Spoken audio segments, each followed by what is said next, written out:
escenario incierto, hoy más que nunca tu economía y la mía están en juego. ¿Cómo te van a afectar las nuevas decisiones? ¿Tu dinero te va a alcanzar o no? Si no hay confianza, los inversionistas se van. Exacto. Soy Alberto Aguilar, don Dinero, y sé que para ti cada peso cuenta. Soy Alberto Barranco. En el mundo de las finanzas, nada se me escapa. Y yo soy Carlos Mota. Portafolios, empresas y movimientos monetarios es lo mío. Los tres buscamos respuestas de todos los involucrados, desde gobernantes hasta empresarios. Hashtag Tu Economía en Juego te da respuestas claras y entendibles. ¿Quién, cuándo, pero sobre todo, cómo le van a hacer? La economía, cuando está en juego, debe merecer nuestra atención. Y que esta toma de decisiones sea favorable para nuestra familia y nuestro día a día. Por eso, hashtag Tu Economía en Juego comienza ya. Queridos amigos, muy buenas noches. Esto es Hashtag Tu Economía en Juego, una edición más. Queremos darle la bienvenida, como siempre, a Alberto Aguilar. ¿Cómo te va? Hola, Carlos. Qué gusto saludarte. Muy buenas noches. Muy buenas noches. Alberto Barranco está con nosotros como buenas todos. Noches, Carlos. Muy buenas noches. Y esta vez nuestro invitado, Pedro Alonso, analista, consultor, pues economista renombrado. ¿Cómo te va, Pedro? Muy buenas noches. Buenas noches. Gracias por invitar. Vamos a hablar el día de hoy del Tratado de Libre Comercio de América del Norte, lo que ha sido esta renegociación, pues ya más de un año hemos visto estos días, Pedro, y tú nos dirás tu valoración inicial respecto a lo que estamos viendo en Washington. Allá está el equipo mexicano de nueva cuenta en este intento por tratar de cerrar algo. Bueno, lo primero que yo diría es que la lección que yo tomo de esto es que nadie sabe lo que va a pasar, ¿no? O sea, hemos visto un montón de deadlines, sí. Hemos visto un montón de circunstancias y después de un año prácticamente todavía no sabemos el destino final, ¿no? Quizá este último tramo pues ha cambiado un poco las cuestiones, empezando porque no está Canadá presente, que pues es la tercera parte del tratado, y que pues tenemos muy próximas ya los cambios en México de gobierno y en Estados Unidos unas elecciones federales importantes que, bueno, pueden cambiar el contexto de la negociación y prolongar esto quizás hasta el año que viene, ¿no? ¿Cómo ves las cosas? La semana pasada el panorama era más negro que el que hay ahora. ¿Por qué lo digo? Porque esta semana se filtró y lo dio a conocer el Consejo Nacional Agropecuario el hecho de que hay la posibilidad de que la temporalidad para las exportaciones agrícolas finalmente no quede incluida en la negociación. Si esto es correcto, que es una información que ha trascendido en Estados Unidos y que han expuesto los agricultores de los Estados Unidos al Consejo Nacional Agropecuario, pues me parece que es una muy buena noticia porque ese era un tema muy complicado, muy difícil de salvar, porque obviamente si se incluía ese tema era improbable, bastante improbable, que pudiera cerrarse el acuerdo comercial para agosto. Hay avances en reglas de origen, hay avance en lo que tiene que ver con solución de controversias. Ahí México está dispuesto a ceder, Estados Unidos está dispuesto a ceder. Y el tema más complicado, ya lo sabemos, es el tema de las reglas de origen automotriz, donde entiendo que también hay avances, pero me parece que es un tema en el que México va a tener que ceder lamentablemente. Bueno, yo quisiera recapitalizar para que el público nos entienda. En primer lugar, hay una presión de parte de Donald Trump, que ahora ya la flexibilizó, un hombre impredecible, dijo, o se dan prisa o no hay tratado. Bueno, ¿cuál es la prisa? Porque si no se termina la renegociación en agosto, entonces el Congreso de Estados Unidos no tiene ya opción en materia de tiempo para poder darle el sí y en consecuencia entrar en vigor a partir del primer día del 2019. Entonces, esta era la fuerte presión que hizo, vamos a meter a Estados Unidos con México nada más, y una vez que terminemos los temas torales para los dos países, entonces entraría Canadá. El problema es que el tiempo se está agotando y no hay posibilidad de salir porque si bien hay cierta flexibilidad de Estados Unidos, los temas importantes todavía están en la mesa. Por ejemplo, justamente el de la regla de origen. Se han hablado de muchas teorías, aparentemente la última, la que ya sería la definitiva, no creo que les vaya a gustar a las armadoras mexicanas y curiosamente tampoco a las armadoras de Estados Unidos. Entonces, se trataría primero de que por lo menos el 70% de los automóviles fabricados en cualquiera de los países tengan un contenido regional. Esto de cara a que se exporten ya sea de México a Estados Unidos, de México a Canadá o en esa triangulación.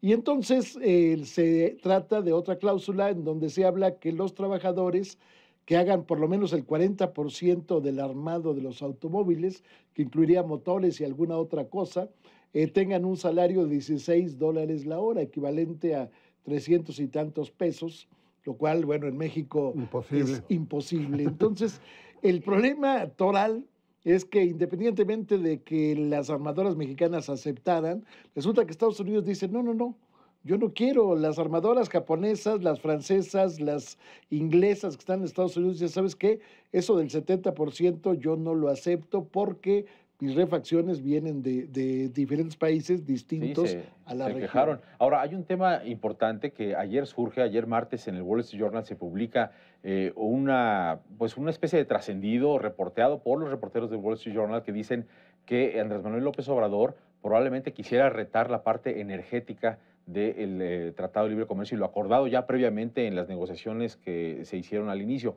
Bloomberg le dio seguimiento a esa nota y se está añadiendo en estas horas prácticamente una circunstancia adicional que podría significar que el acuerdo energético que tiene ya México acordado con, valga la redundancia, con los Estados Unidos, sea pues distorsionado de alguna suerte, lo cual yo creo que sí pues impactaría negativamente. Sí, yo creo que algo así cambiaría diametralmente el tono de la negociación, ¿no? Creo que lo que señalas es muy importante, o sea, no hay que perder de vista que de sí una llegada de un nuevo gobierno a cualquier país causa incertidumbre. Si eso lo ponemos en el contexto del cambio legislativo que está por darse en Estados Unidos, más la tensión comercial que priva alrededor del mundo, complica mucho la negociación. O sea, a mí me preocupa mucho eso, mucho más de lo que pueda pasar en el corto plazo, por el tema de inversión. Finalmente, en el fondo del Tratado de Libre Comercio de América del Norte está la certeza jurídica que este tratado, que esta legislación da, de tal manera que pues, los temas comerciales no es que no sean importantes, desde luego que lo son, pero como digo, la certeza jurídica que permite tomar decisiones de largo plazo y que creo que es en lo que todo el mundo está interesado, se ponen en riesgo con situaciones de este tipo, ¿no? Y ahora que hablaba el tocayo Barranco acerca de los tiempos, otro tema que me parece que va a complicar mucho el que se pueda cumplir con esos tiempos que está exigiendo el presidente Trump es el de la cláusula sunset, que es un tema en el que Estados Unidos no va a ceder, ya lo ha dicho, lo ha externado muchas veces. El hecho de que pues este tratado se renueve cada 5 años, pues elimina la certidumbre que tú mencionas para que haya inversiones, porque nadie va a invertir para, digamos, Claro, una gran planta. Los cuando proyectos, en los 5 proyectos años, importantes claro, son proyectos de 30 años. de 30 años. ¿no? Entonces, imagínate, cada 5 años renovar, bueno, pues eso le quita El certidumbre. problema le no quita es la solo posibilidad. que se renueve, que bueno, pues eso es normal en cualquier acuerdo, que haya una revisión y en su caso ajustes. El momento del problema es que ellos hablan de muerte súbita. Exacto. Es decir, a los 5 años, como si no hubiera pasado nada, y hay que volver a renegociar. Eso, evidentemente, a ningún inversionista, incluso de corto plazo, le conviene, porque no sabe en su momento cuál va a ser el futuro. Yo vine aquí a poner una planta para exportar a Estados Unidos y resulta que el nuevo tratado que me va a cortar la posibilidad, pues eso evidentemente no juega con la confianza y mucho menos con la certeza de ningún inversionista. Y es absolutamente sorprendente el tema que se apuntaba al principio de Canadá. La ausencia de Canadá ya por tantos días es realmente algo que no estábamos esperando hace 2, 3 semanas, cuando de pronto se sienta México con Estados Unidos y en Washington, porque antes teníamos itinerancia en estas negociaciones, resulta que todo se concentra en Washington, van los funcionarios mexicanos, Canadá está ausente, y el frente supuestamente común que tenía México con Canadá frente a las demandas de Estados Unidos, pues simplemente se deshizo. Es que es divide y vencerás, ¿no? Esa es la estrategia de Trump, del señor Lighthizer, de separar a los negociadores precisamente para que no haya ese bloque de negociación de 2 países en contra de Estados Unidos. Y por eso se sienta primero Estados Unidos y se está esperando terminar esa negociación con México para que luego se incorpore Canadá. Supuestamente se quería que fuera esta misma semana. Vamos a ver si se da. No se puede ser optimista ni pesimista en este momento, ¿no? Sí, yo creo que hay un gran espacio para la especulación, pero como se ven las cosas, yo creo que no hay una solución fácil pronto, ¿no? Número 1. Número 2, evidentemente lo que dice Beto es importante. La táctica de divide y vencerás es una forma de llegar a lo que yo quiero, ¿no? El hecho de que Canadá no esté presente, a mí me parece que más allá de lo que Canadá esté pensando, y también pues, evidentemente estoy especulando al respecto, lo que hace es prolongar la negociación y eso no favorece a nadie, empezando por México, ¿no? Ahora, a pesar de todo eso, vamos a ir con nuestro compañero Julio Pilotzi, pero a pesar de todo eso, dejo esta idea en la mesa, los mercados no han reaccionado negativamente a esta circunstancia de incertidumbre que estamos viviendo todavía estos días. Pero vamos a ir con Julio Pilotzi en este momento, que tiene información fresca financiera del día de hoy. Julio. Muchas gracias, mi querido Carlos. Muy buenas noches a todos. La compañía Amazon de Jeff Bezos está a punto de concretar la compra de una cadena de cines que está especializada en películas independientes y extranjeras. El análisis que se puede hacer en este momento es que además de estar interesada en exhibir sus largometrajes, también entraría de lleno en el negocio del teatro en Estados Unidos. Hay que estar atentos al dato de inflación que dé a conocer el INEGI este jueves, ya que a partir de la primera quincena de agosto tendrá una nueva metodología, ya que plasmará nuevas tendencias de consumo y veremos incluidos desde servicios para mascotas hasta la mensajería y paquetería de compras por internet. Conclusión, inflación millennial.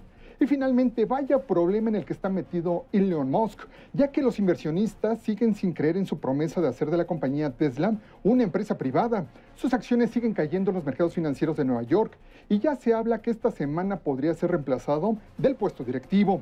En una entrevista para The New York Times, trató de explicar su proyecto para la empresa de autos eléctricos, pero los hombres del dinero simplemente no le creen. Ya veremos qué sucede. Hasta aquí este apartado en hashtag Tu Economía en Juego. Buenas noches, regreso con ustedes. Gracias, Julio. Los mercados no han reaccionado negativamente. No, en la realidad yo creo que están bastante estables pese a todo. A mí me parece que, por ejemplo, en el caso mexicano, el tipo de cambio está reaccionando mucho más al comportamiento del dólar en los mercados internacionales que a los temas coyunturales. Por el tema de Turquía, ¿no? Claro, que el problema coyuntural del Tratado de Libre Comercio, por una parte. La otra cuestión es que la tasa de interés tampoco tiene demasiada presión, ¿no? Creo que todos hemos asumido en los mercados que la tasa de interés va a subir y que, bueno, estaremos vigilantes de esos temas. Algo que vale la pena hacer notar es que el spread de la tasa de interés en Estados Unidos se ha achicado. La diferencia entre el bono de 10 años y el bono de 2 años es más baja que nunca, me atrevería a decirlo así. Estamos hablando de 22 centésimas. Y esto, bueno, pues lo que implica es que todo el mundo está viendo por una parte de la fortaleza del dólar y por otro lado, que nadie quiere comprometerse con una inversión de largo plazo, ¿no? Pero Trump ya regañó a la Fed. Bueno, ¿no? sí. Esa es una cosa. Se nos acaba el tiempo, pero conclusión de algunos segundos. El asunto es que, independientemente de que el dólar no ha tenido un comportamiento traumático, el Banco de México ya vaticinó que la situación no va a ser, va a seguir siendo turbia mientras se mantenga la incertidumbre sobre el tratado. Pero además, evidentemente, todo este alargamiento de la renegociación impide que vengan inversiones al país, porque dice, yo cómo voy, o sea, ¿qué ecuación hago para poder meterme ahorita a México sin saber qué va a pasar al futuro? Signo de interrogación todavía, Alberto. Y bueno, yo concluiría que, pues, lo que ya se dijo, con Trump es muy difícil saber lo que va a suceder, lo que viene. La semana pasada hubo una reunión de gabinete, trascendió esa reunión de gabinete y fue claro. Por favor, le dijo a Robert Lighthizer, no me firmes un acuerdo si México no cede. Si no hay un acuerdo favorable para los Estados Unidos, prefiero no tener un acuerdo y buscar otras alternativas. Así, con esa claridad, lo dijo. Se le iría totalmente esto a Andrés Manuel López Obrador y su equipo negociador pues después del 31 de agosto. Así es, ¿no? Bueno, vamos a ver qué pasa. Gracias, Pedro. Al contrario, gracias a ustedes. Gracias, Alberto, gracias. Buenas noches. Gracias. Y gracias a usted por acompañarnos en hashtag Tu Economía en Juego. Nos vemos la próxima semana. Muy buena noche.